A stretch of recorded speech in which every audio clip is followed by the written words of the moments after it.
All right, welcome to another edition of Vegas Bad Boys of Podcasting. I am DJ Impact. I have Simon Street, also from Vegas Bad Boys, with us, and we're excited because we have a special show that we are presenting for Black History Month. We're going to try to put a few of these out during the month, but until then, just kind of stand by. Now, I got three guys here that's going to help us talk about the state of African Americans in professional wrestling. This talk is really just to enlighten you. These are just all of our different thoughts and opinions on what we feel the state is right now. So hopefully you get something out of it.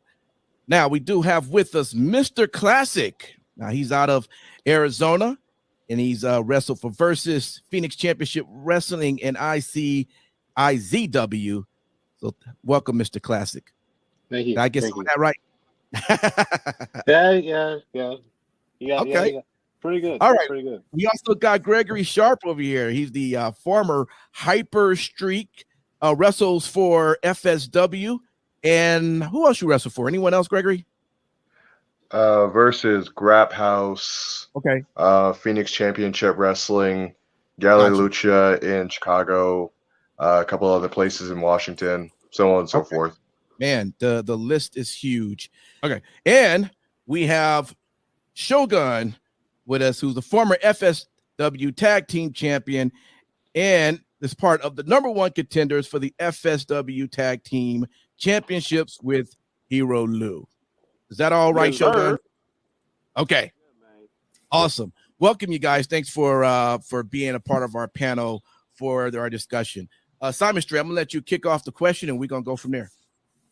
So pretty much, gentlemen, thank you so much for coming out and spending your time with us for us to kind of talk about the subject of the state of pro wrestling with regards to promoting Black talent. Some of the questions that we're going to be talking about is everybody's opinion, perspective on, kind of where is the state right now, whether it be in the indie circuit or if it be in the major promotions.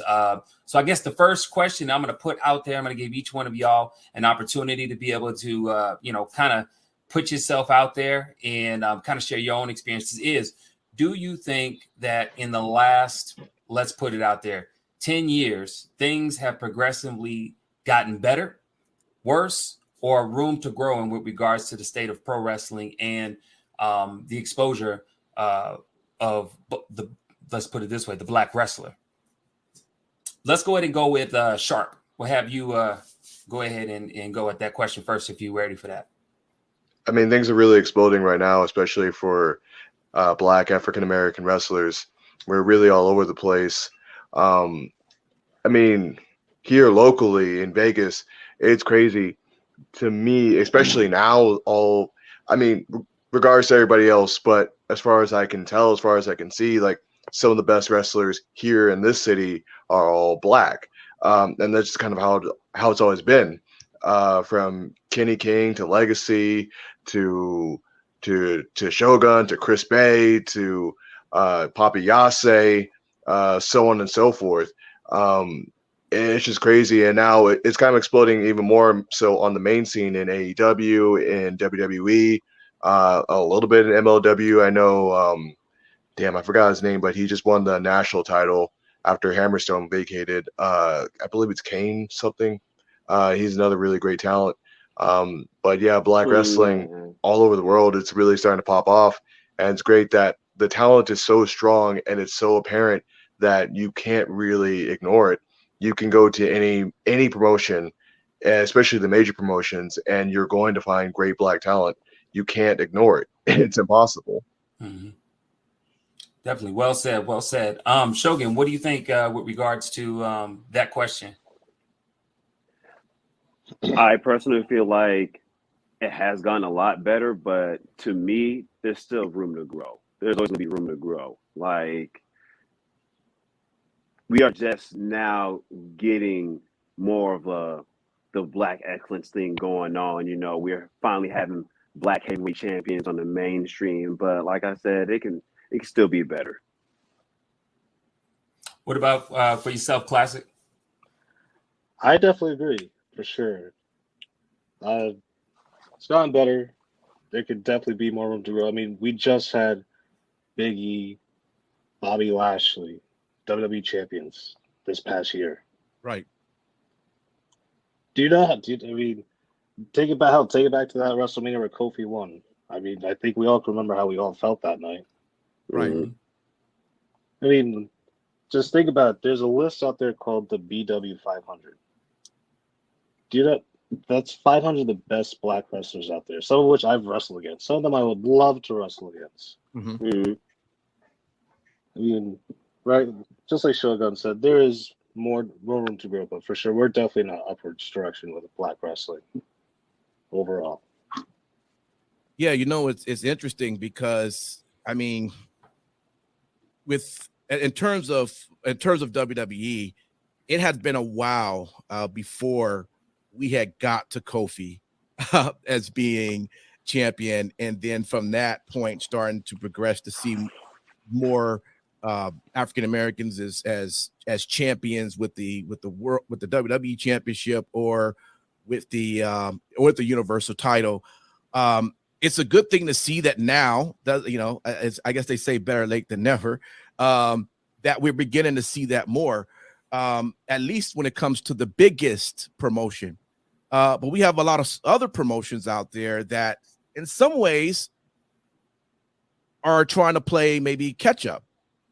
I'm just curious, how do you guys feel about at least the representation that's on your television from all the different promotions? Do you think that we are being, I would say, are we being represented in a positive light in these promotions? And that's all of them. I mean, do you see this as being a positive, or do you see it still being a struggle? And now, either one of you. That's a good question. Well, I can kind of jump in just a little bit with that question while you guys are getting ready. So for me, from my standpoint, my perspective is I'm looking at a product, right? I mean, obviously, I'm not an in-ring competitor or anything like that. Much shouts out to everybody who is. But as a product, and I look at it not only as a fan, but as somebody that also, wants to look more into the business side. I see it as definitely chips are all in on representing the draw for black wrestlers in a major promotion. I think a lot of things have happened, but for me, I want to see more versatility.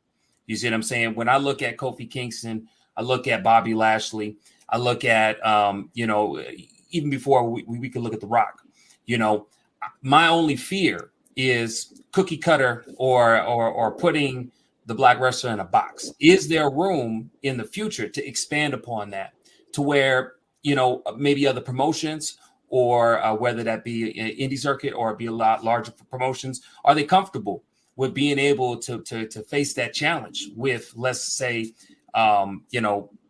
whoever's holding their main title and their biggest draw, and that happens to be black? Is there more versatility for them to show, whether it could be somebody that may be black and also representing the LGBTQ community?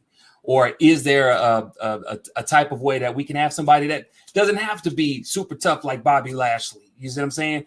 I felt like Big E kind of represented a little bit of that outside the box a little bit. I mean, obviously the New Day as a group collectively was a little different than what previous years maybe have dictated. So for me, for that answer, I would say I'm looking for more versatility, and I don't want to stop. I want us to keep growing and expanding. What would you gentlemen say with regards to that?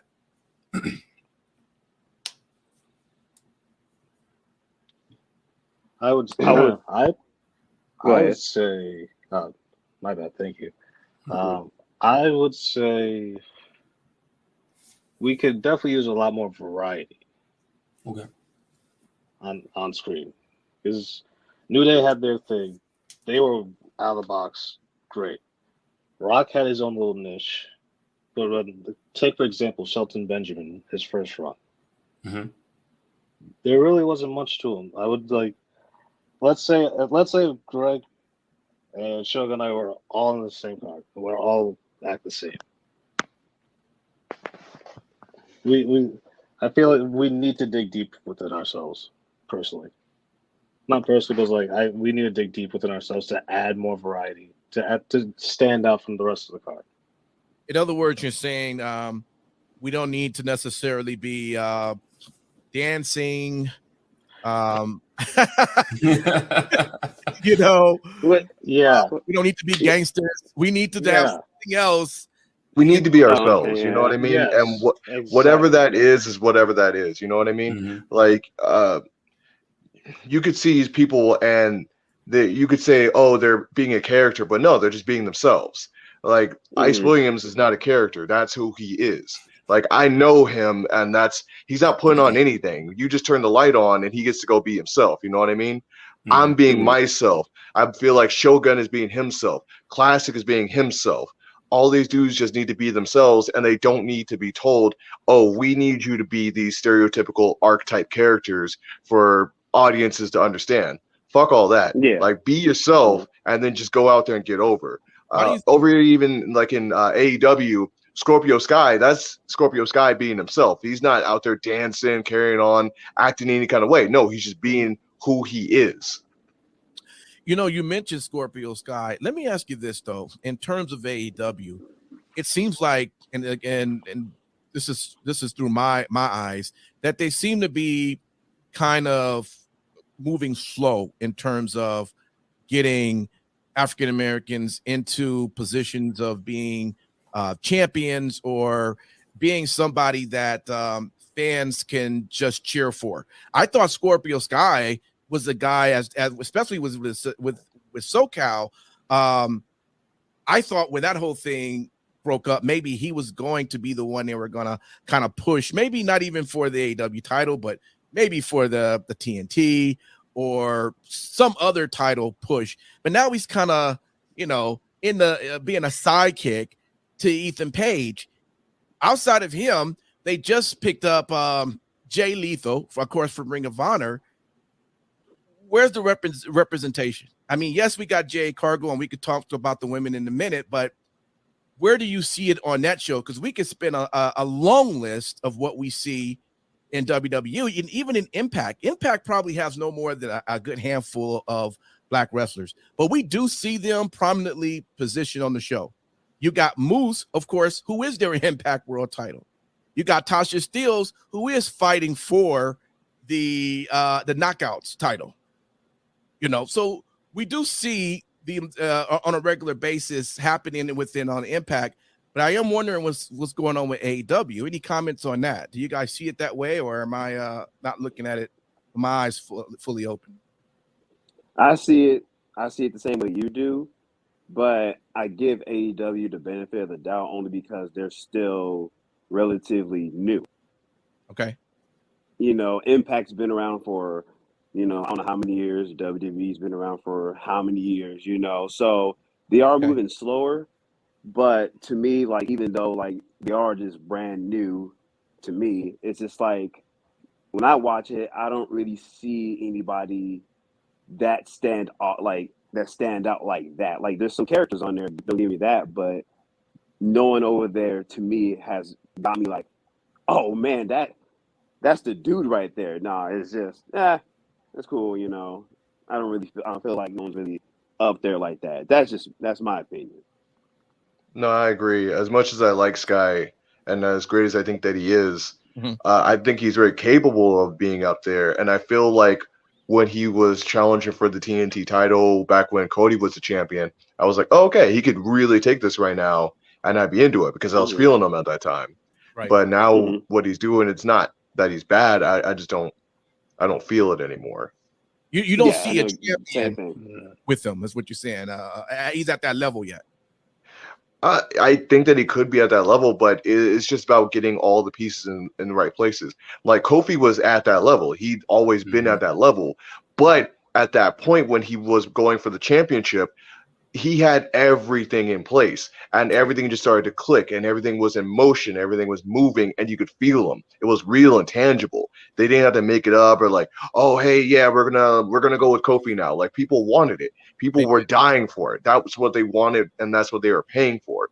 Whereas if they tried to do that with Scorpio Sky right now, say for instance, or even like Powerhouse Hobbs, I don't think I would buy it.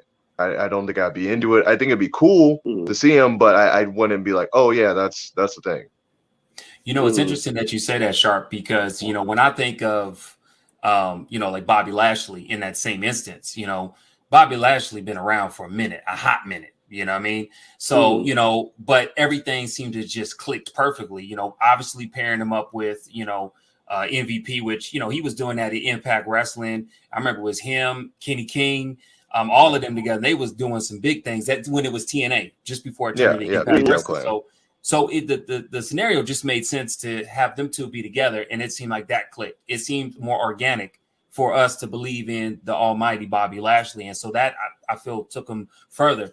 Do you sometimes feel like that whole science of, you know, obviously having to get over with the crowd, you know what I mean, having it to feel organic? Do you feel like we're at a point now to where, you know, a Black wrestler doesn't have to necessarily fit in a box? I mean, as you obviously progress to more major promotions, they're going to have a little bit more foresight of what they would like you to do to a certain extent. And I'm just saying that as just assuming. Do you feel like that's a barrier or what? So look, check this out. Moose, Powerhouse Hobbs, Kofi Kingston, Jonathan Gresham, 4 different companies, 4 completely different people. All of them over to an extent, you know what I mean? Like they're all their own people, and they're in no box at all. They're their own box. You have one of the greatest technical wrestlers on the earth in Jonathan Gresham. You have an incredible powerhouse in Powerhouse Hobbs. You have a incredible character in Moose. Kofi Kingston, one of the greatest baby faces of all time, bar none. So you just have to, like I was saying, like just let these people be themselves. I think we're really busted out of that box. I don't think it really necessarily exists anymore. I think if people were to see somebody having to come out and have to do like the African crazy witch doctor gimmick, or like the, hey man, I just came in off the street and I'm dancing like a fool kind of gimmick, like people would kind of reject it nowadays because they know that shit's not real anymore. That's basically what those characters he just described, that's basically insulting everyone's intelligence. It's like, okay, it's like that part. This is like, don't insult my intelligence like that. We all know that is not what really happens here. I think that's one of the benefits of, I mean, at least for what I'm seeing, where the industry is going. More believable characters, more like, as you mentioned earlier, Sharpe, people just kind of being themselves.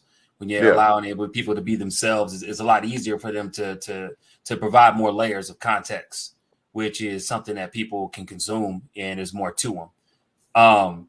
The other question I do want to kind of pose, because I appreciate you kind of hit on the head, is this box.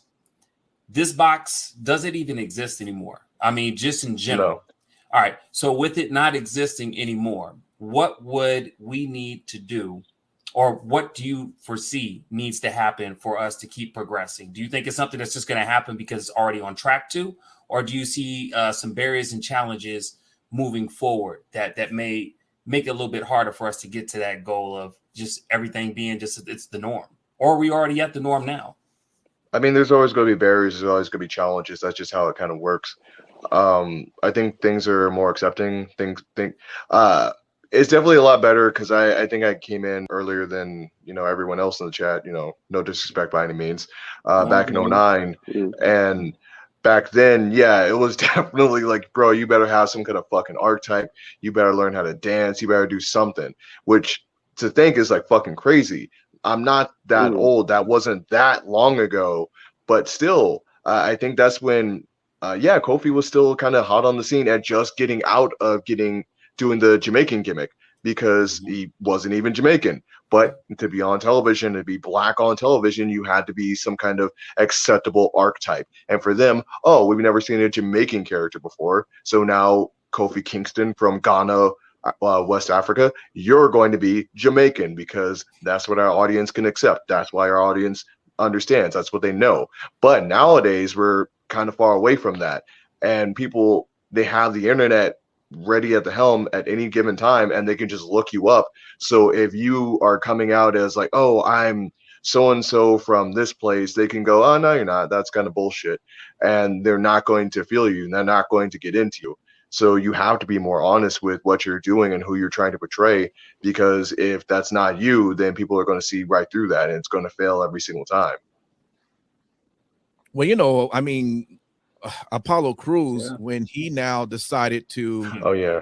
his Nigerian roots. Now, Let's talk about that. Let's talk about that. Never mind. I forgot they was doing that. Talk about archetypes, right? I want to talk about that. But most people, you know, they hate that whole, they hate the whole gimmick. They think that his accent is fake. Yeah. But that's his roots. Is that not acceptable? I mean, even if you don't like the character, if you feel he's not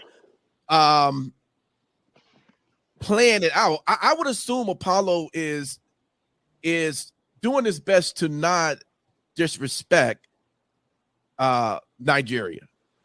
Right. I would say, I feel but in like, our eyes, we might think that's different. Go ahead, Mr. Classic. I'm sorry. all right, were you gonna say something, Shogun? Yeah, so- go. Classic, you can go. You can go first. I was saying, for someone who's a first generation from a Liberian-born family, I can respect Apollo for honoring his roots. Okay. But I feel like the accent, I was like, okay, it's like you didn't speak with an accent before, and now you got the accent now. It's kind of throwing me off now, but I will give him a lot of credit for honoring his West African roots. But for seeing Kofi getting announced from Ghana, now actually I feel it makes it cool for me to actually start to embrace my Liberian heritage as well. Mm. But that's why I wanted to, once the Apollo Crews thing got brought up. That's why now. Yeah. Oh yeah. Fuck yeah. I'm sorry. I'm thinking of my African heritage here. You good? Yeah. To me, the thing about Apollo Crews is, it's cool that, you know, he's going back to his roots and like trying to do that whole thing, but it's more, to me, it's like it's not as believable, you know, because that may be his roots and this and that, but it doesn't sound like him for real. Just like you're trying to be something, and it's like that's not you. You know that you may be from over here. This is who you are, but you don't move like this, dude. This is just kind of weird. So to me, it's not always about trying to really just be yourself, because some people are really good at just being characters. It's just, are you really believable or not?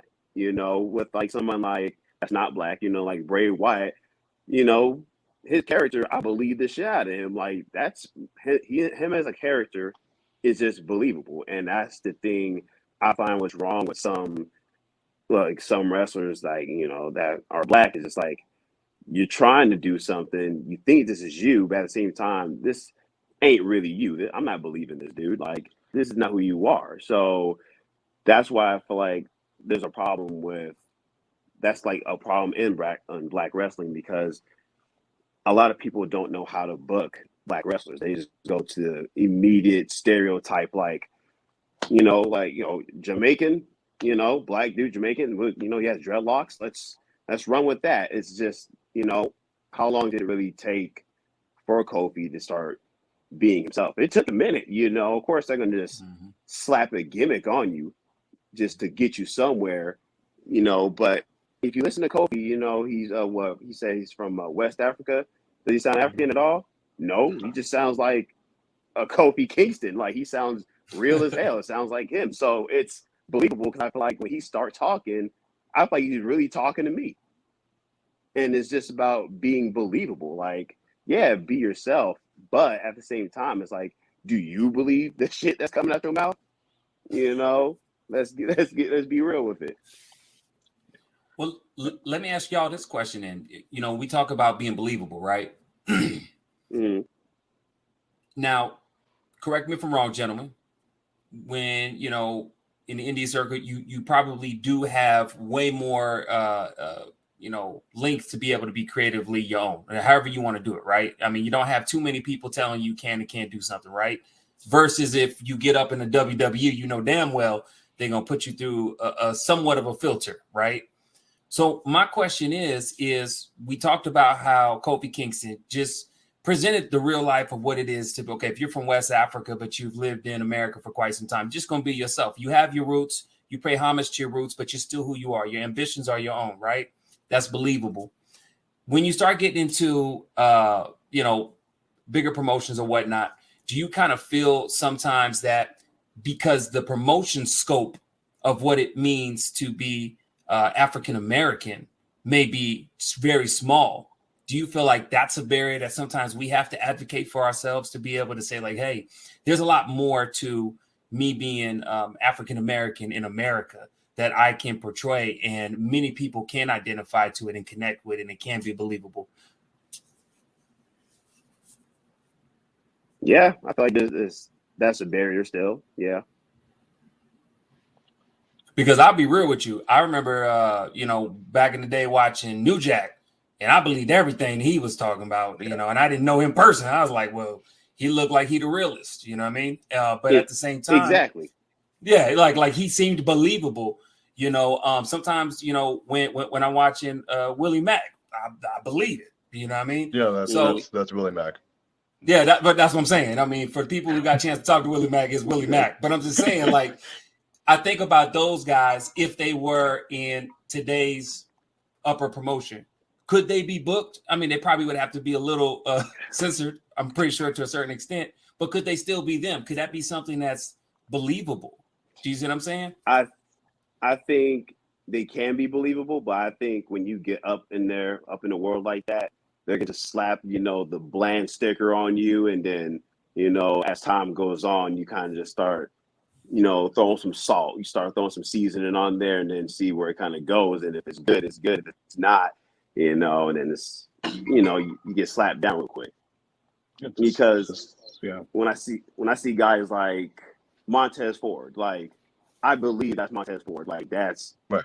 That's him. That's definitely him, But when I first started watching him, he wasn't like that. Like, it's slowly just starting to progress. So I think, of course, you're going to get slapped with the, you're the Walmart brand. Here we go. We're going to just see where you go. And then, let's see if you can become that designer bag. Let's see if you can get up there with what you got. If not, then, on to the next one. Yeah, I mean, when you get up there, it's just kind of a struggle or a fight to keep some of the stuff that makes you.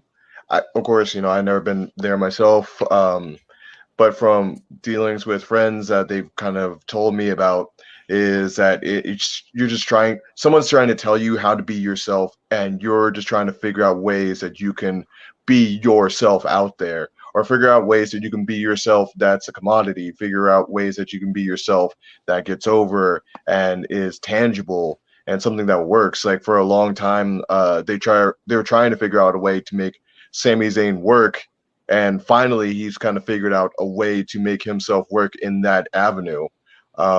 So for somebody like Willie Mack, you can try to make him as bland as you want to, but he's just a character, and I feel like that would just kind of come through.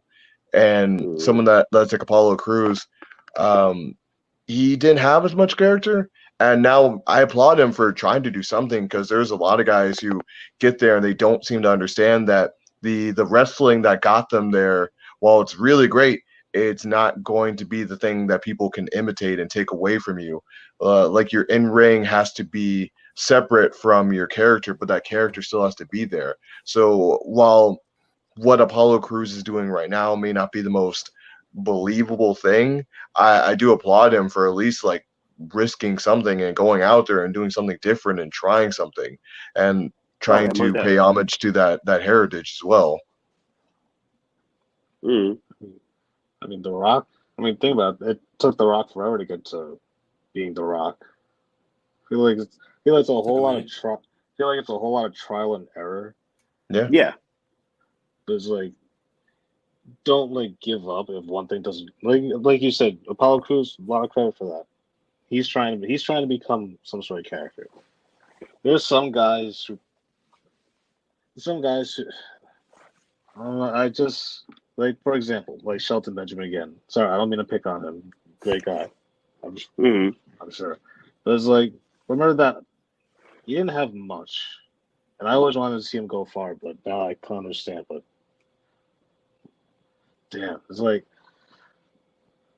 even me, I'm still doing a whole lot of trial and error stuff here on the indies. That's why I feel like this is like a perfect place for me. But at the end of the day, we have what it takes, and there are always gonna be barriers to moving on up on the card. But are we gonna let that push us down? Hell no. No. We haven't, and we sure as hell ain't gonna do it anytime soon. No, it's always going to be a fight regardless of skin color. Like there might be places where it's going to be beneficial to you to look a certain way, to sound a certain way. But regardless, if you're a professional wrestler trying to make it in any major company, it's going to be a fight. But yeah, there's definitely been a lot more adversity. In the past, it's gotten better. It still could be better.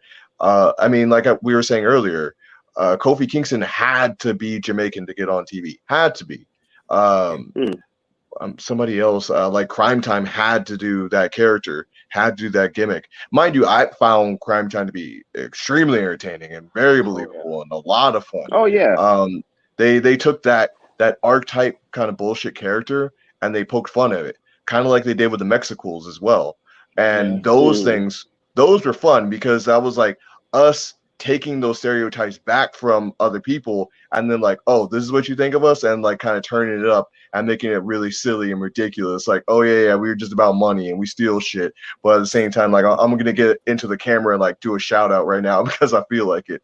Like that was really fun, and they think they really did their thing with those kind of things. But then you can come back and reinvent yourself entirely like JTG has done now, and he's like so entertaining and so versatile, and like he's really showing his worth. And that's after I don't know, 15, 20 years in the business. Been in it quite a minute. No, What do actually, you gentlemen think? Oh, go ahead, Miss Classic. Actually, I was about to say, I just realized Shelton did try. I forgot about the gold standard. So take that. Oh back. yeah, that shit was hard. I actually like that one. Actually, I forgot about that one. I did like that. Yeah, I think Yeah, that's that a good was time. example of those barriers, because there was, like we were saying, like that was a good thing that he was doing, and they were just like nah. And I, like Shelton Benjamin, whenever I met him, I've never heard anyone say a cross word or bad word about him, so I can't say it was like his politics that were bad, but like he was doing something good. He was doing good with the thing that they gave him, and yet they still didn't give it to him. And even more recently with what was the name of the MVP's group? You talking about back in the Beatdown TNA? Clan? Oh, beat. No, with Bobby and Sheldon and Cedric. Oh, the Hurt Business. Yeah, The Hurt Business. That was fucking tight. Yeah, That it was so was. good. Yeah. It That was so good. And they cut it off. Like they cut the legs out from under it. And Twice. maybe that's WWE being stupid, or maybe that's because they just don't understand how to book black characters or how to use black characters. I don't know. But yeah, that's a perfect example of that barrier still kind of being there, because they just don't. I think there's a separation. Like they see it and they accept it, of course, like they're cool with it, but at the same time they don't get it. You know what I mean? Because that's the best that Cedric has been in his entire time being there. That's the best Sheldon has been in years, and made Bobby look like an incredible wrestler. It made him so much more tangible and so much more believable. MVP looked like a man, because he's like, oh, hey, let me take these three guys who were kind of struggling and bring them up. And now all these guys are so successful and they're so much better than they were. It's kind of like how Xavier took himself and Kofi and Big E 6, 7, 8 years ago when he made the New Day. And now these three guys who are kind of floundering are your top act. I think a lot of that could have been the same with the Hurt Business, but they were just like, no, we don't really get it. We don't really see it going anywhere. And they cut their legs out from under them, like Classic said, twice. You know what's interesting whenever I hear New Day, right, and kind of in comparison to like Hurt Business, I think of merch sales. You know, because obviously when you get up there, especially WWE, AEW, you gotta look at merch sales. And ain't nobody was selling merch no better than New Day when they came out. No. I mean, I was buying shirts and stuff. So I wonder sometimes, does that play a role, you think, a little bit in that scenario? We just comparing those two, New Day and Hurt Business.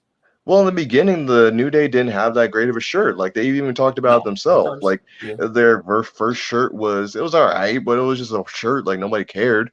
it took them a while of like getting over and figuring out the character and making it their own, because when the New Day first came out, they were pastors or something like that, and they were like forced into being faces, and people really didn't get it. But it wasn't until they kind of turned heel and they started showing their ass and they started getting into being themselves, that's when you got like the real good New Day merch. And I feel like the Hurt Business could have done the same thing, but they never got that chance. Like they were going along, things were moving along steadily, and they were starting to gel as a group. But before they could really get that going for themselves, it's like, oh no, it's over. And then they try to do it again, and it's like, oh no, it's over again. So they only had one T-shirt, just the one black and gold Hurt Business shirt. The black and gold. Yeah. Because I mean, it was cool, but like I'm saying, it's not like that New Day Bootio shirt. Like that shit was tight. Yeah, I still got that shirt. But let me I got ask the you cereal box. Did you actually get the cereal box? Yeah, I got the cereal box. It's at the crib. Did you try the cereal though? Did you try the actual cereal? No, when I bought it at like one of the Summer Slams, and that shit was empty. So I just filled that joint up with like ones, just cause. Oh, okay. Yeah. Let me ask you this. So we all was excited then when we saw that Big E was going to get his solo run. And then he gets his solo run and he eventually gets the WWE Championship.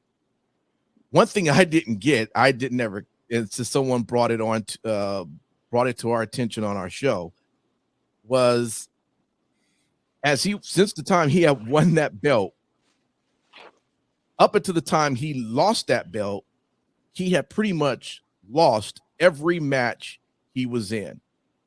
And I couldn't believe that until they brought that to my attention. It doesn't matter if he was a tag team match, he lost that. If it was another match against Roman or whatever, he lost that.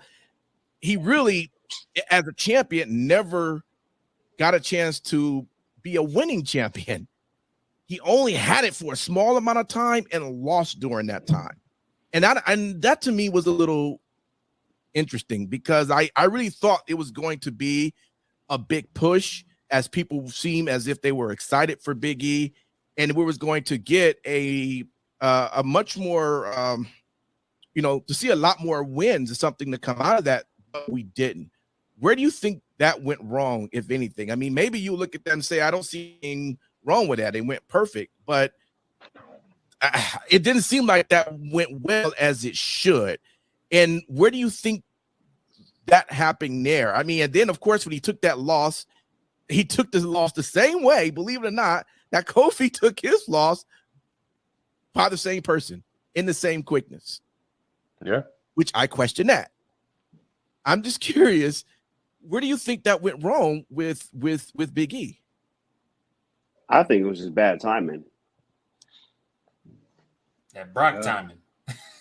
Yeah, exactly. When Brock come in. Because, there was rumors going around talking about he wasn't even supposed to lose that joint that night and this and that. Roman wasn't even available. He had COVID. It was all just bad timing. To me, that's all that really was. The run, it sucked, but yeah, very. What do you do? And like, what was it like? He had that joint for like what, three months or something like that? 3 months. 2-3 months. It's dude didn't get a storyline or nothing. He was just out there really just kind of just doing shit. And then, here comes Brock. Roman's not available. Oh shit. Just take it off him real quick. So yeah, it was trash because to me the timing was awful. Yeah, I don't know. I mean, I'm not sure if that kind of goes with the idea of them doing that. I don't know why they did it, but then again, I look at their booking and I don't understand why they do a lot of things. They just seem to be making decisions and throwing darts against boards and just doing whatever the fuck they want whenever they want to without any kind of real rhyme or reason. So we can look at a lot of things like Shinsuke Nakamura has been Intercontinental champion for I don't even know how long now. Never defends it, never does shit with it. He just kind of got it. Right. I don't really understand what they're doing. So I feel like Big E was just another victim of really, really, really unintelligible bad booking. But yeah, I thought it was ridiculous that he didn't have a rival. He didn't have a storyline. He didn't have anything. He didn't win any of these matches. It began and ended with you won the title. That's it. You won the title, and now, all right. But do you feel like some of that? I feel like he'll get it. I feel like he'll get it again, though. Oh yeah, I hope so. I feel like he will, just because I feel like there's definitely unfinished business there. But do you think a lot of that sometimes too, and maybe it's just me selfishly thinking about it this way, I feel like a lot of that is because they couldn't find the right way to book him as champion. I feel like sometimes there's two ways. Like some people are better chasers than title holders, you know, in a WWE realm per se. And I felt like maybe it has been talked about. He tries to give creative suggestions. You know, he does play ball from what I've heard. Do you think that if they did allow him, and like I said, it's some unsubstantiated, so we don't know, but let's just say, what if he was able to be in the ear of creative, right? And was trying to pitch ideas more often, that would have been something that maybe wouldn't have been on their radar, but if they had took the chance, they could have probably worked something within that 3 months to where he had a better opponent or a rival or something like that. And, you know, what do y'all think about that? I think so. I think it'd be a lot better if he had a little input in creative, because WWE is not really known for having like really good ideas like that anymore. So why not, you know, have someone like Big E throw like little ideas out there and, you know, and show the world how he should be booked. I mean, I think without rivals, it doesn't even matter, because without Austin, you didn't even have The Rock. You know what I mean? Like he had to have all those obstacles, all those strong opponents to have him fight in order for him to be something. Like, yeah, The Rock as a character was cool, but like those stories and those matches and those beefs that he had with Triple H or Austin or Brock or Kurt or anybody, Undertaker, like those are things that made him like even more cool. They made him more interesting. And Big E didn't have any of that. Wasn't he just like, didn't he like win the strap, and then he did like a little Survivor Series kind of gimmick with like Roman and them, and then I don't know. I don't even remember. Something else happened. See, like, like I think it was something to that degree where they were trying to set up something to where it was like kind of New Day with Big E with the strap going against the Bloodline to a certain extent. They were toying with it, I think it was, and it just didn't pan I remember that. Yeah, that just like flopped, and then that just disappeared, and then next thing you know, he's doing Fatal 4-Ways, and then that was over. It. Yeah. That was it. But you know, I guess the question comes down to is, as a fan myself who love to see representation of myself on TV, the question I ask myself is, do I want to have a moment with Big E, having that moment of Kofi, even if it's short-lived, or want to be in the position of, let's say, like AEW, where I may not see that representation of me holding a belt at all? Which one would I rather take? And I don't know. You know, I think I would rather, even if as confusing as it would be, I find it that I would still rather see that it shows that we have some sort of way to become champions in this business. Even with Moose, I love how Moose got the title. It was the most jacked up way, but it was exciting as to how it happened. You know, and he's still representing it, you know, that title well. But do I rather see that, or do I rather not see it at all? And that comes to the question: do you want to see something where it's confusing or bad representation, or do you just rather not see yourself at that level at all? I mean, when you look at it like that, it's both pretty bad, but I'd rather I'd rather see someone get up there and have that moment than not to have that moment at all. Yeah. Right. You're sitting at home. It's like, damn, he did it. Shit, I can do it too. Well, exactly. Right. So there's that. You know, I'm tired of not seeing guys get put on. Like, how many times have seen black talent get on there, doing a thing, and then poof, they're gone, and it's like, Right. that's shitty. Yeah. I mean, I wouldn't call it so much bad representation as I would call it bad booking. You know, he was just really a victim of that. You can go down to NXT and see how Carmelo Hayes is being booked, and he looks fucking awesome.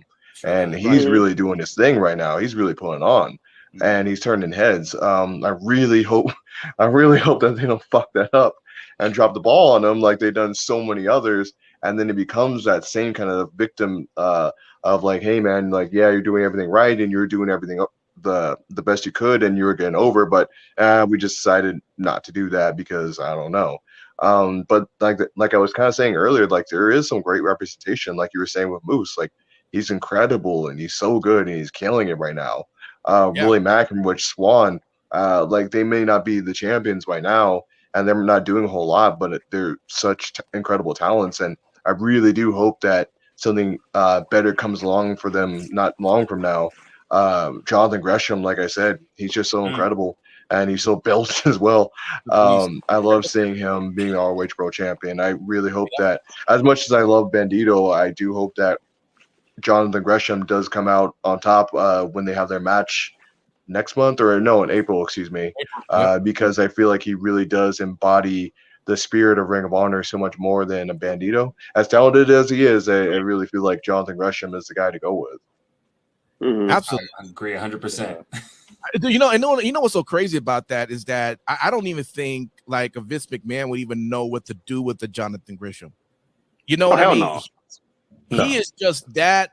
He would look at him like, you know, like an alien or something. Like, what are you? First off, he's too short.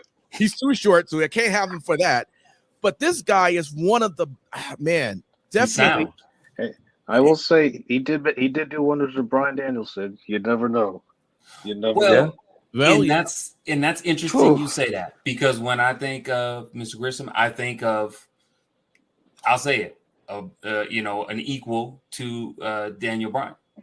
You know what I mean? Or Daniel Bryan's, however you want to put it. Like he's definitely a sound mat wrestler. You know what I mean? And like you said, he's a perfect person to be holding that belt right now. And when because I've been watching the last couple of weeks, no Impact got me to watch Impact, and I've been seeing him defend that belt. I'm like, man, it's really good. And I stopped watching for I think like a half a year. Came back, I was like, wow, a whole new different, and I was very proud to see that.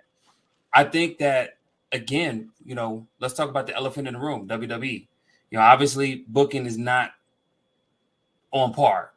They seem like a little out of touch with almost every type of cultural representation in general. I'm not trying to beat them up, but I'm just saying, repeated mistakes. What is something that I'm gonna put a scenario out there, all right, for all three of y'all. A couple years from now, you guys get your chance to be in WWE. You kind of know what the waters is like, right? But for you have that decision to make. You know what I'm saying? Do you want to go through all of that, stand the test of time, wait for your opportunity for them to go green light on something that you can be proud of, your work in a WWE realm? Or do you forego that and say, look, this is not for me, and find a different avenue, believing in yourself, knowing that you could go a different avenue, whether it be AEW, Impact Wrestling, or some other avenue? What would you guys do with that scenario? Yeah, I definitely say go with the other. You would still do it? I'm gonna take the chance. I'm gonna take that check. So yeah, you get the check, you get the exposure. Now you can just run along and do whatever the fuck else afterwards. So I'd rather have my name out there, get that little exposure, and get the extra money, and then let me go do my thing now. At least say I tried and did it and see where it went instead of just never knowing at all. Like, I don't like the unknown. I'm just let me see for myself, see how that shit goes. Yeah, true. Everyone's experiences would be different. I feel there's no one way you could really answer that, because there's one way right there. Let's say financial wise, I would definitely do what Shogun too, because of course make my money. Why not? Another way, what if I was like, well, I can show these guys I can do this. What if you go around all around the AEW, the NLW, the NWA, Impact, become a big star in those companies? It's like, hey, we want that guy. Come over here, let's sign to a check, and you just go straight up. I was like, that's the thing. Which, yeah, you really can't. You really can't answer that. But financial reasons, I'm gonna secure the bag first. I'd say go the other avenue. Like you were kind of saying about they wouldn't know what to do with the Jonathan Gresham. Well, Jonathan Gresham knows what to do with Jonathan Gresham. You know what I mean? If he wants to make that money and if he wants to be there, then all right, go, by all means, go right ahead. Because at the end of the day, you're still getting your job title is still a professional wrestler. Whether you're a professional wrestler on TV holding the title, or a professional wrestler laying down, taking the 3 count, or a professional wrestler hanging out and catering, your job title is still professional wrestler, and you're still going to make those checks for being a professional wrestler. But if you wanted to do something more, if you felt like you were more capable, then why not go those other avenues? Because Jonathan Gresham has gone that other avenue and it's worked out great for him. And he's doing what he wants, and he's buying a house, and he's still making all those checks as a professional wrestler. And he's not having to worry about, oh, how am I being perceived? How are they going to sell me? He's selling himself. He's doing that for himself. He doesn't need the machine behind him to do it for him. And for me personally, I kind of prefer that avenue as opposed to let me try to fit myself into whatever square or rectangle or triangle or obtuse angle they want me to be today, depending on who is my agent or who is my boss or whose ass I need to kiss in order to get what I feel I should deserve. Well said. Well said. That's a good point. Because I know for me, if I could turn back the hands of time and go back to my 20s and do some things differently, I would probably end up at that impasse and do much the same. Sharpe, I'd be the same. For me, I would want my body of work because I believe in myself. And, the check's going to come. But, it's like the saying goes, I got to do it my way. You know what I mean? And I wouldn't want to fit in a box because it just don't work well for me, I mean, in this current state, in this current land that we find ourselves in, there's so many avenues. Like, you don't have to go there. You don't. And there's so many people that are proving that. The Bucks proved that, they didn't have to go there in order to be successful. They made their own shit and they are still successful. They're doing it and they're giving opportunities to so many other people who wouldn't get those opportunities there. A dude like Darby Allin, they would have no fucking clue what to do with him. None. They would try to put him in a box. They would try to label him. They would try to fuck all this shit up, and it would never work. Whereas in the AEW, hey man, here's your face paint, here's your skateboard, get out there. And he's on top right now. He's one of their best guys, and it's easy to see because he's doing like we were talking about when we first started this shit, just being yourself. He's just being himself, and he knows exactly who he is, and he knows exactly how to play that. If you can do that, you're more powerful than anybody can tell you who you are and who you aren't. Somebody who's close to us, who I feel is really doing that, is Chris Bay. Chris Bay knows exactly who the fuck he is, and he's not going to let anybody talk down to him, disrespect him, or give him any less than he feels he deserves. And he could be anywhere in the world, but he is where he feels he's going to be best at right now. And when he feels otherwise, I think he's going to go and change and do what he thinks is going to be best for him. And people are going to be paying for him because he is a commodity already. And he did that all by himself. So, fellas, let me ask you this question. We made a lot of really good points, like really, really good points. Now I want to turn it over to let's talk about, our perspective on, Black females in pro wrestling. Just in general, I've noticed that a bigger presence in women's wrestling as of late.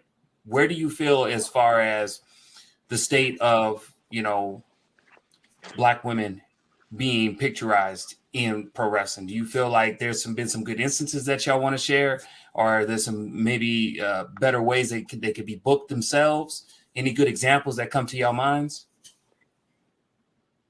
I tell you one thing. I just started getting my girlfriend's darn to watching wrestling. I purposely put on this match for her because I knew she would get hooked. It was Bailey Sasha Banks from that takeover. Brooklyn? She's just sitting there hooked. I was like, right there. She literally saw herself. She's like, I want to be Sasha Banks. I was like, that's what I'd like to see right there. Representation. But I also got to give a shout out to Jazz and Miss Jackie Moore, because without them, you really wouldn't see the influx of black women in wrestling nowadays. Mm-hmm. Absolutely. I feel like that is definitely where the barriers come in. Because you have so many talented black women and they're just not doing shit. And it's really unfortunate. Like Naomi should be doing so much more because not only is she great in the ring, but I feel like she's got a really great character. The exact same, if not even more, with somebody like Bianca Belair. Yeah, like I feel like the barrier to get over, the barrier to like come across, the barrier to get yourself in those positions is a lot harder if you're a black woman in the business. What would you say, Shogun?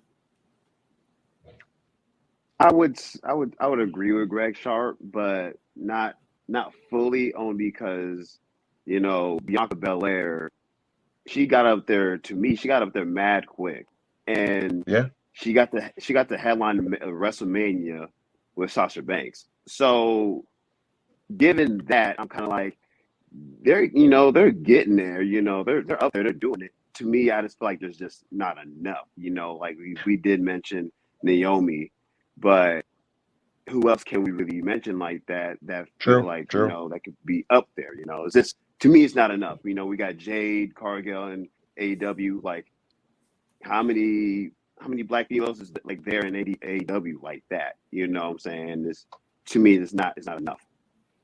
Yeah, if anything, I kind of agree with Shogun of like, as I was saying that, I was thinking like, damn, like there's Bianca Belair, there's Sasha, there's Naomi, and that's not even their fault, there's just not as much talent, unfortunately. Yeah, like even here in Vegas, we just have Moz, and there's just not enough female talent out there. Like even if we count all of the women that we have here, it's 5, unless I'm missing somebody. And then you try to go to California, and there's just not there. So there's not enough women in the business, but there's especially not enough black women in the business. Boom. Well, that's interesting. I mean, do you think there's a reason why there's not more in the business? You think they just don't want to do it, or do you think it's because they don't see enough representation in it or enough value into it, or what makes you think they're not wanting to try to be a part of the industry? I honestly couldn't tell you. What if there are some, but we just don't know of them? Of course, there's definitely talent out there, but for whatever reason, I don't know, they're not getting signed. And that could be a color thing, that could be a talent thing, that could be a million different things. So I can't just sweep it under like, oh, because you're a black woman, you're not going to get signed. I don't know. And like Classic saying, there could be tons of talent and we just don't know of it. I can think of a few black females currently on the independent circuit, but yeah, it's definitely not as much as the men. No.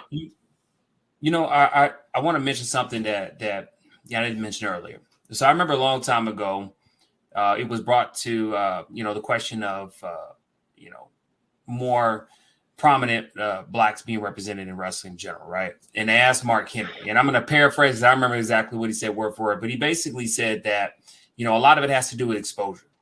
Through time, wrestling is starting to be exposed more broader in neighborhoods. And I remember I spoke to Impact to somewhat of this subject, like, us older guys back in the 80s. I remember, growing up in my neighborhood, people like, well, what you getting into, man? I'm about to watch wrestling on Saturday. And it was like, wrestling? What are you talking about? Because that's just not what I grew up with majority of people in my neighborhood watching. Do you feel like some of that is the same exposure with regards to obviously women, but also Black women? Do you feel like, you know, we need more Sasha Banks and, you know, Bianca Belairs? You know, the more that we get, the more we can expose, the more they can maybe want to try. Well, I think you kind of mentioned it right there. Like we talk about it because all of us, like, we're all here because of how much we love wrestling, but we do kind of forget that wrestling's really not that popular of an entertainment source, and it definitely hasn't been for the past 10 20 years, you know what I mean? Not since the Attitude Era, and then 2002 kind of came along and everybody fell the fuck off, and then it was just like 15 16 years of just like, oh, you're watching wrestling, like getting weird looks, and nobody wanted to be a part of it, and the only person anybody even really knew was John Cena. So yeah, there just wasn't that many stars, and people just weren't into it. And now we're kind of coming into this big boom of pro wrestling, especially on the independent circuit, and even with AEW springing up. Now there's a lot more wrestling, and it's a little bit cooler to watch wrestling, and people are more accepting of it. But there was like a really, really long time, even when wrestling was popular, that people were still, it had the stigmatism to it, like, oh yeah, that fake shit. Oh, you're watching that? Like, oh, I can't believe it. That's for children. That's for idiots, you know? Now, did y'all ever get that growing up? I'm gonna be real with you, because I grew up. Especially growing up in Louisiana, people like, they would say this line, they'd be like, "Man, that's white people shit. What the hell you watching wrestling for?" I would get that, and I'm like, "Man, that's my shit." Yeah, I would get the, you watching wrestling? I was like, just call it wrestling, fam. Just call it wrestling. Yes, I still watch it. Don't fuck with me. Yeah, I've always got clowned on for like liking wrestling, because it's like, oh yeah, that shit is so stupid. Oh my god, so fake. You know, like, man, what the fuck ever. This is my shit, bro. Yeah, man, it's either you get it or you don't get it. Like, you can talk to somebody nowadays, even today, and they won't be like disrespectful to you, but I don't know, they'll kind of talk to you like you're a child or you're an idiot, or they'll kind of like start talking like a child or something. They're like, oh yeah, the wrestling, you know, like they go up on the top rope and they like slam the guy down. Oh yeah, the wrestling, yeah. Like that fucking conversation. So it's just this thing. It's like this thing that you either get or you don't get, you know what I mean? And there's a massive portion of the population that just doesn't get it. And there's even more massive of a population that doesn't get it because there happen to be Black females. Would more representation help? Probably. But that's just that's just an idea. Like, there's no real way to test it, you know what I mean? Maybe Sasha Banks and Naomi are doing gangbusters, and they're helping more young Black women see that they can be in pro wrestling or be interested in pro wrestling, but there's no real way to gauge that or pull that as a statistic, except for, I don't know, maybe 10, 20 years down the line, you get a line of women lined up to be in pro wrestling school, and they're like, yeah, I love Sasha Banks, and that's why I'm here. Just look at Bianca Belair in the main event of WrestleMania. You had little girls in the crowd with like long ass braids. She's like, give them like 10, 20 years, like you said. You see them at a wrestling school. You could probably find our next generation's big star from that. Yeah, there isn't a whole lot of like Black female like role models like that. I mean, there is now, of course, but back then, not really. You couldn't really. Right. To me, what drew me in as a wrestler, it was like I could relate to, you know, Farouk. I could relate to The Rock. You know, I could relate to these guys. You know, but for women, you ain't really had that much to really be choosing from. So of course, you know, you're not fucking with it. Yeah, especially during the Attitude Era. Yeah, especially like Jacqueline, and then Jazz. At what 10 years later you had Jazz. No, not like 5 years later you had Jazz, and then, you know, that was it. That's pretty much it. And then I think we're forgetting that, like, it's only been the past like 7 years, like, for real, that women have even had good representation, because prior to that it was fucking bullshit, big titty, no talent ass managers, or these stupid ass bra and panty matches, or these stupid ass gimmick matches, or lingerie matches, and all of them girls they're terrible. It was only like Lita, Trish Stratus, Beth Phoenix. You can you can name all of them, like Molly Holly on one or two hands, Victoria, Ivory, that were even like good wrestlers. Everybody else was just like they had nothing. They had no respect. They had no talent, and they were kind of presented as such. Let's not also forget about Awesome Kong too. Yeah, Awesome Kong definitely Oh, yeah. represented, I think, in many ways, because obviously she didn't fit the mold per se. No, not at but all. she came in and wrecked shop. She was taking names. I mean, in that matches she had with Gail Kim were epic. They was going back and forth. Oh yeah. See, but that's in the know, and really, like, up until even still now, like, you got to kind of be like a foot into the business or foot into watching wrestling to even know what TNA or Impact is. You know what I mean? I was gonna say like that, for the most part, people don't know. Like the general audience, they don't know Impact. So yeah, Awesome Kong was killing it, but you had to already be kind of deep cuts in the pro wrestling business to even know who the hell she was or where she was wrestling. Exactly. Yeah. So unless you had Spike TV, yeah. But yeah, shout out to her because she's fucking tight. She was lit. Yeah, hell yeah. Dude, she be destroying bitches in the ring. It's like, yo. That fucking spinning ass holy back shit. fist. Even just her coming out was the shit. It was like, Yes. oh fuck, these bitches Bulldozer. dead. She was on. But it's interesting how, like, Sharpe, you was talking about how unless you really do watch the product, you're not going to have that type of attention span to really look deep into a promotion like TNA before it became Impact and seeing that. But, that just kind of goes to show the point a little bit of the more creative control you possibly have, or at least open dialogue with maybe creative. I know different promotions have different standards in the way things are done structure-wise, right? But the more you're able to possibly pitch ideas like an Awesome Kong. Do you see what I'm saying? If she had went to WWE, in fact, when they took her to WWE and had her as Karma, we immediately saw the difference between Karma versus Awesome Kong. Do you see what I'm saying? Totally watered down. I think we mentioned it earlier with regards to, Willie Mack or, any type of, person that's pictured that way would be watered down. Would you guys say that maybe instead of we're talking about in-ring talent, do we maybe need to see more people of color behind the scenes, writers, creative? Do you feel like that's a void that we have not had an opportunity to kind of fill that void? Do you think that would definitely help convey a little bit of maybe with some booking problems that seem to be plaguing major promotions? Oh, that would definitely. Oh yeah, definitely. Yeah. That would definitely help big time. I remember the New Day was talking about it. Like one of the guys that was on one of their writers was somebody like them, not just black, but also like not the stereotypical. And he was into the same stuff like anime and video games and all that kind of stuff that they liked and had a lot of the same experiences growing up. So that was their guy that helped them like figure out stuff and write stuff and come up with stuff. And if there was more of that across the board, then yeah, I think that would help out everybody. Oh yeah. Yeah, definitely would help. Yeah, exactly. It would definitely have someone who's just like you writing your stuff for you, because no one else doesn't know what you sound like unless it was you or someone else who's just like you. Right. I think the main thing that was the problem with stereotypes is that stereotypes don't come from people that look like me or have experiences like me. They come from someone else.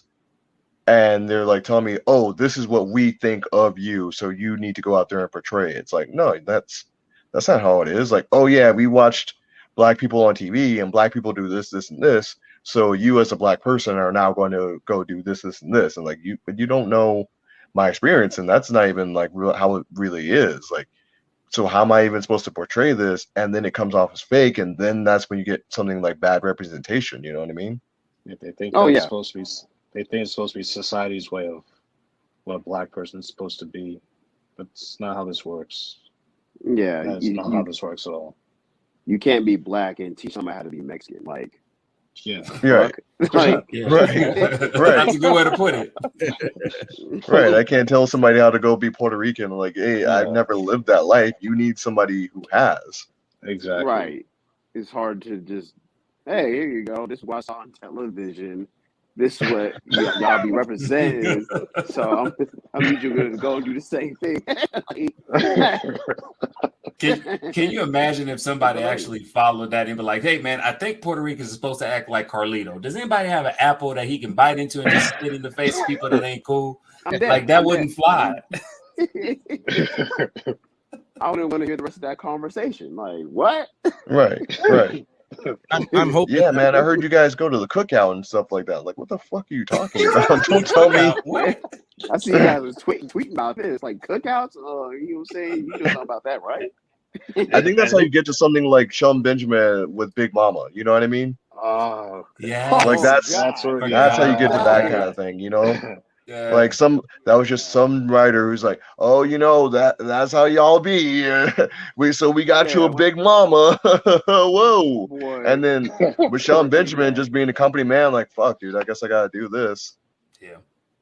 Like, hell no. Well, I guess it's something as the talent, you have to kind of decide, you know, how far you want to go with what you're being presented with.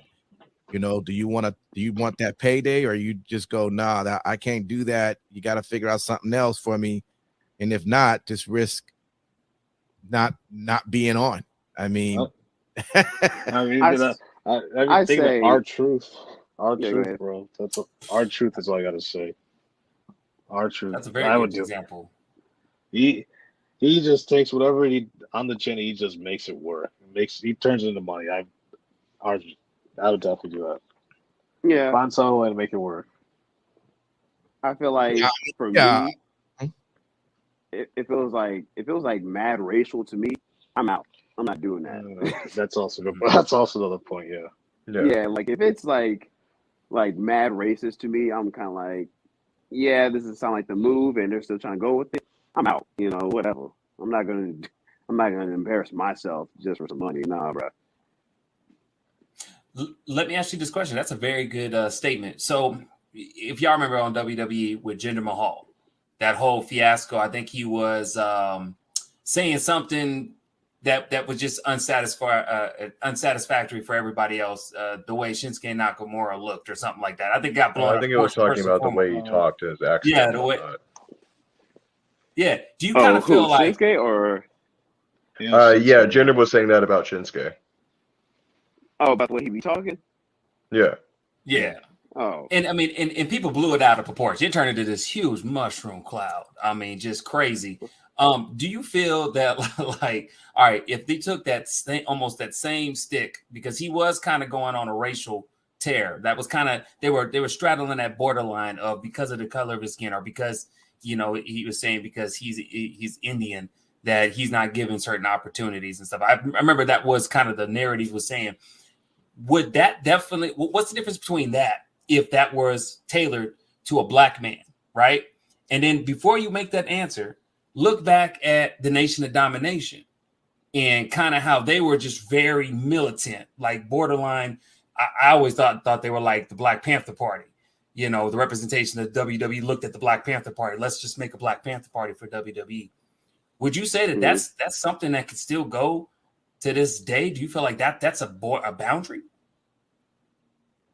I don't feel like it's not still a go, but you know, when you start going into that realm, it's kind of like, all right, that's being just pretty racist instead of just like, you know, actually giving it a chance, because people automatically see stuff like that and they're just like, oh, I don't like that. That's pretty racist. You know, people are just so quick to throw stuff like that, so it wouldn't get by in today's art of wrestling. I don't feel like it would, but you know, I just feel like with stuff like that, they just try to make something work, but it just goes down to just being racist. Yeah, I don't know. There's so many factors, from like time and who and when and why and what. Because I remember there's a video and it still goes around. And it's still like positive reaction, at least from what I see. I didn't read the comments or anything, from this old video from like 2003. It was The Rock and Eddie Guerrero, where The Rock is like making fun of the way Eddie Guerrero talks, and he's like, Arriba, Arriba. You know what I mean? You guys know that promo? I think I remember that one. I think I remember that one. know? Yeah, that's great. still funny as hell. It's still really funny. And but I think nowadays people, it's not racist, but people are just so sick of being like treated that way. Of like, hey man, and now they finally have the voice of being like, that's not how I fucking talk. Don't talk to me like that. Yeah, that's true. Oh yeah, And it's on. It's not even The Rock's fault. It's the people who see that on their TV, and then they think it's cool to go out and treat somebody like that. And that's kind of the part where people want to like, hey, don't do that. If The Rock does it and it's part of the show and it's funny, it's like, all right, that's fine, that's cool. But when the guy who's watching that and goes out and treats some dude wrong or like disrespects somebody because he thinks it's funny because he saw somebody who's like legitimately funny doing it, then that's where it becomes fucked up. And also with the way Jinder Mahal did it, it wasn't funny, it had, maybe he wasn't over enough, maybe it was bad entertainment. It was really just bad entertainment. It was bad writing, it was poorly done by Jinder. I think all that kind of plays a factor into it, where like you see The Rock doing it, it's like, oh man, that's really funny. I feel like because it was like someone like The Rock who is known for being an entertainer, it's different because I don't see Jinder Mahal being funny. You know what I'm saying? No. In that kind of light. So I'm gonna take it a certain way, other than if The Rock would have said it. I think that's a factor as well. Yeah. Awesome. Well, look, guys, we're gonna start wrapping up, but I want to get this one of these last questions is, what do you want to see going forward as we continue to watch and enjoy pro wrestling? I know right now I am enjoying seeing Bobby Lashley right now holding the WWE title. I think he looks great in it. I think he's great representation of it. It's exciting to see the build up for him. I mean, he's got awesome music, awesome promo, pyro. I mean, he is built up. It's not just throwing something together.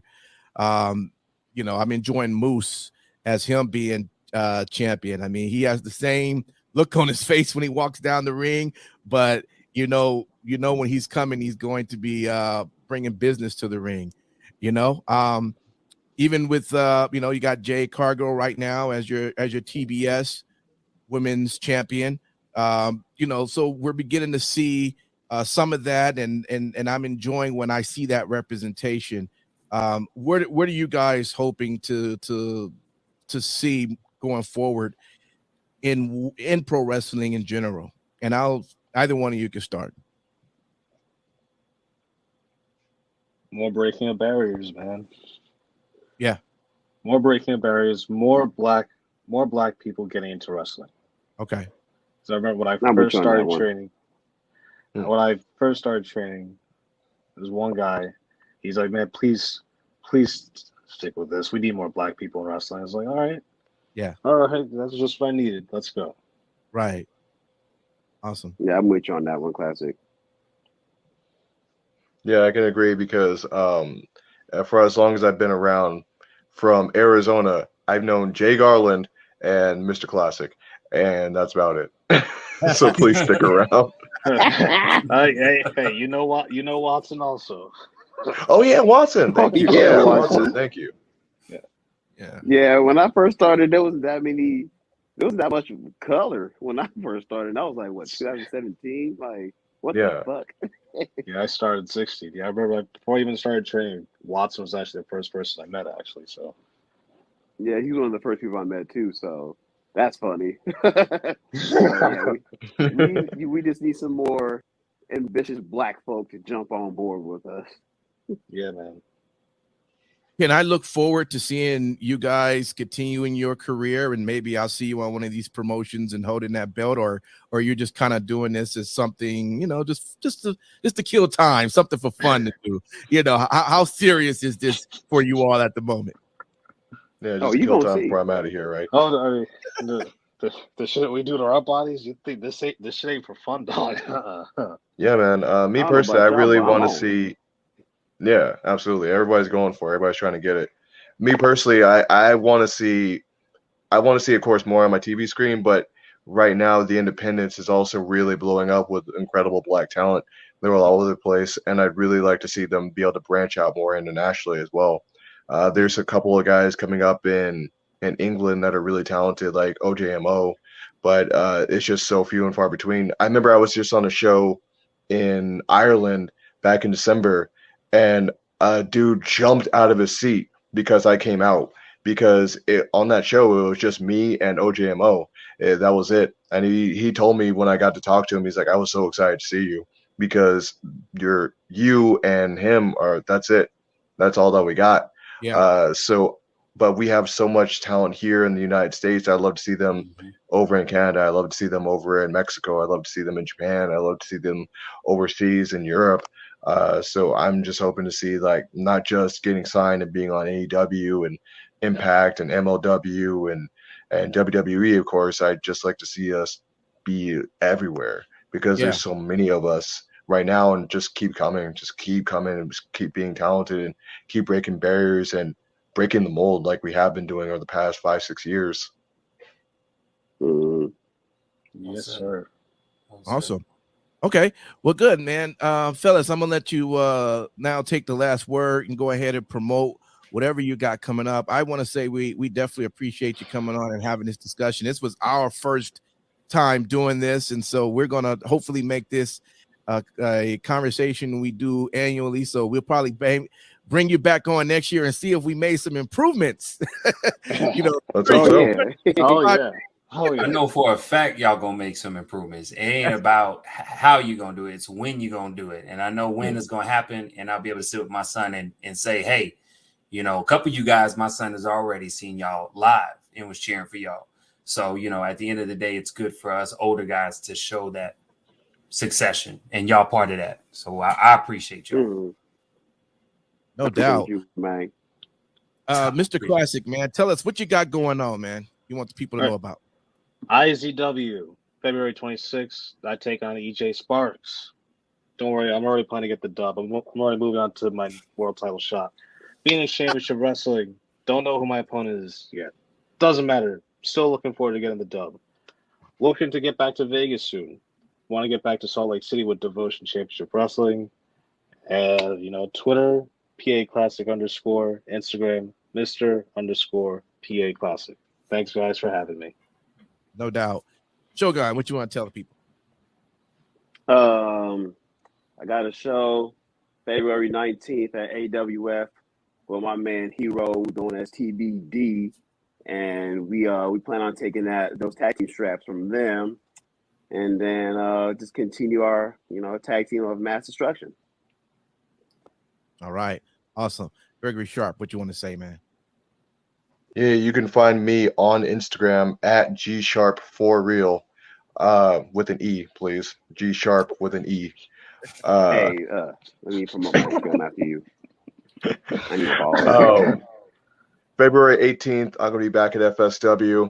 February 20th, you can catch me coming back to Chicago in Gali Lucha. February 25th, I'm back here for Versus Pro Wrestling at the Level Up Expo.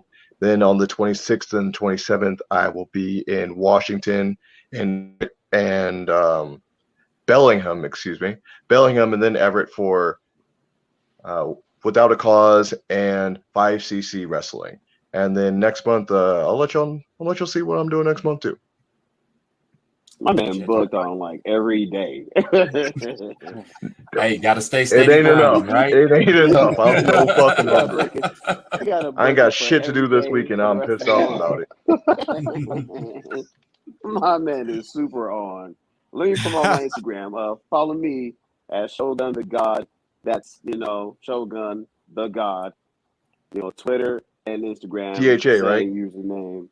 Yep, THA. The God, not DATHA. Okay. And I got some fire ass memes. Like, let's go. That's facts. You are like the meme king. I will tell you that. Facts. I'm not Shogun. I'm not on it. You wake me up in the morning, bro. You wake me up in the morning with your memes, man. I be flipping through your storyline. You having my ass laughing, man, for real. You gotta get lit before you watch one of those. You'll really appreciate it more. That's the key to my memes. You got to be confident to like really start feeling them joints. That's awesome, guys. And by the way, anyone that's listening, definitely follow these guys, even if they're not in your area. If you follow them, you never know when they may be. Okay, and we're always trying to build that social media up so that we can continue to support. It's all about indie wrestling.